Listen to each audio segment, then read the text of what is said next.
Roman relais, chapitre 3, par Jérôme Sublon. Diego est avachi sur le canapé. Il essaie de lire mais n'y parvient pas. Julia est assise à son bureau et tape sur son clavier. Stricto sensu, elle tape vraiment. Ce ne sont pas les touches qui s'enfoncent provoquant un doux cliquetis velouté qu'il entend, mais le bruit de ses doigts qui cognent sur les pastilles de PVC. Un pivert sur son tronc est plus discret, et quand elle s'arrête pour réfléchir, il l'entend respirer. Elle respire par la bouche, toujours. Elle n'a pas besoin d'être enrhumée pour ça. Ce n'est pas la peine d'avoir un grand nez pour respirer par la bouche, c'est du gâchis. Ce nez, il fut une époque où il l'adorait. Il lui donnait un caractère, une originalité.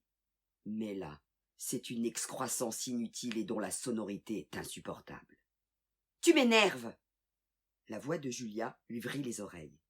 Elle est prête à bondir. Après le fer à repasser, qu'est-ce qu'elle va lui jeter à la figure?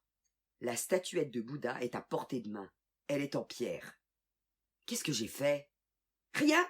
Tu as un livre entre les mains et tu ne tournes même pas les pages. C'est... Je ne me sens pas bien.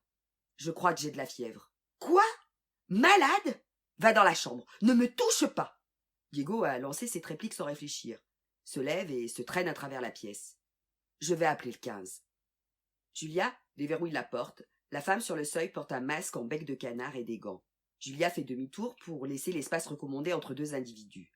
C'est ici le cas suspect de Covid-19. Je croyais que vous ne vous déplaciez que pour les cas graves. C'est le cas d'une insuffisance respiratoire? Julia reconnaissait bien l'homme avec qui elle vivait. Déjà hypocondriaque en temps normal, alors maintenant, il leur a fait le scénario de l'étouffement, le malade à l'article de la mort. La femme ferme la porte de la chambre. L'homme devant elle est allongé, les joues rougies.